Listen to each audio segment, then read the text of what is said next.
ارما اب ابھی تک تیار نہیں ہوئی؟ انان نے روم میں آتے ہی ارما سے پوچھا۔ میں نہیں ہو رہی تیار، بچے اتنا تنگ کر رہے ہیں، میں نے ابھی نماز بھی نہیں پڑھی، اتنا وقت ہو گیا ہے، ابھی ان کو تیار کیا تھا، دونوں نے اپنے اوپر پانی کا جگ گرا لیا اور اب اپنے دانت نکال رہے ہیں۔ ارما نے روانسی لہجے میں کہتے ہوئے اپنے دونوں بچوں کی طرف اشارہ کیا جو کہ پورے گیلے ہو رہے تھے اور انان کو دیکھ کر اس کی گود میں آنے کے لیے لپک رہے تھے۔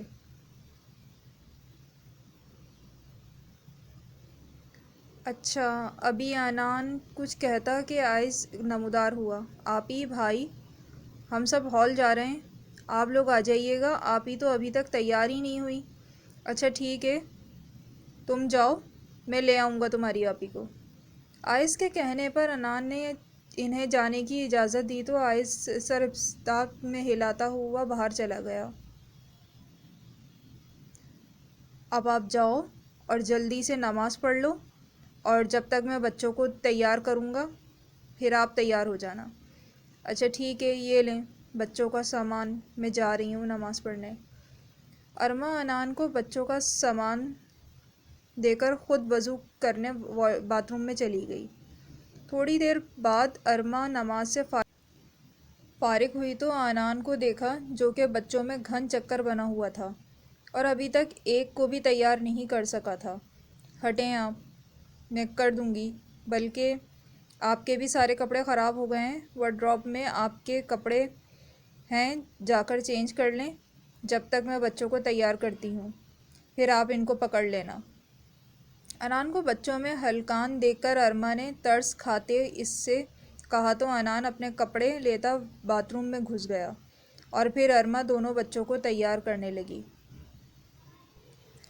انان تیار ہوا تو ارما نے بچوں کو انان کے پاس بٹھایا اور خود تیار ہونے جلدی سے چلی گئی، اور پھر جلدی سے ولیمے کے فنکشن کے مطابق ہلکا پھلکا تیار ہو کر جلدی سے دوپٹہ باندھ کر نقاب لیا اور پھر عنایت پہن کر جلدی سے دونوں بچوں کو لے کر ہال کی طرف روانہ ہو گئے، کیونکہ پہلے ہی بہت دیر ہو چکی تھی۔ آ گئے تم دونوں، اتنی دیر کر دی، کب سے انتظار کر رہے تھے؟ اذان صاحب نے ارما اور اذان کو دیکھ کر کہا۔ ہاں بس وہ بچوں نے کپڑے خراب کر لیے تھے جس کی وجہ سے ان کو دوبارہ تیار ہونے بڑا وقت لگ گیا۔ ارے بیٹا، آ گئے آپ لوگ، چلو اسٹیج پر، سب آپ لوگوں کا انتظار کر رہے ہیں۔ ایمن بیگم نے پیار سے ارما کا ماتھا چومتے ہوئے کہا اور باری باری دونوں بچوں کو بھی پیار کیا۔ ایمن بیگم کے کہنے پر ارما اور انان بھی اسٹیج کی طرف چل دیے، جہاں علی، ابھیہ، عبید، عائزہ، حذیفہ، ازلفا، سدرا، موسیٰ دلہن دولہا بنے بیٹھے تھے، جبکہ عائزہ بھی ان کے پاس کھڑا ہوا تھا۔ اس کا بھی جلم مہمش کی بہن عائشہ کے ساتھ نکاح ہوا تھا۔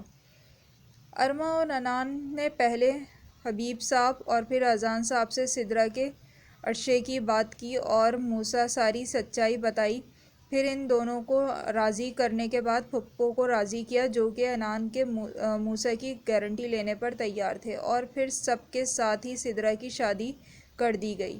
کیونکہ موسیٰ کو بھی جلدی شادی چاہیے تھی، اس لیے موسیٰ کے کہنے پر سدرا کی بھی رخصتی سب کے ساتھ کر دی گئی۔ مبارک ہو آپ سب کو، اللہ تعالیٰ آپ لوگوں کو خوش رکھے اور ہمیشہ اپنی زندگیوں میں کامیاب رکھے۔ ارما نے اسٹیج پر آتے ہی سب لڑکیوں کو باری باری گلے لگا کر مبارکباد کے ساتھ ساتھ دعا بھی دی، جس پر سب نے سچے دل سے آمین کہا، اور نیچے سب بڑے اپنے بچوں کو دیکھ کر ان کی خوشیوں کی دائمی رہنے کی دعا کر رہے تھے۔ بے شک ہر پریشانی کے بعد آسانی ہے، ہر دکھ کے سکھ اور ہر غم کے بعد خوشی ہے، اور امتحان کے بعد انعام ہے۔ کہانی کا اختتام ہوتا ہے یہاں۔ چینل کو سبسکرائب کرنا نہ بھولیے گا۔ امید ہے اس سے آپ کو کچھ نہ کچھ اچھا سیکھنے کو ضرور ملا ہوگا۔ بہت شکریہ۔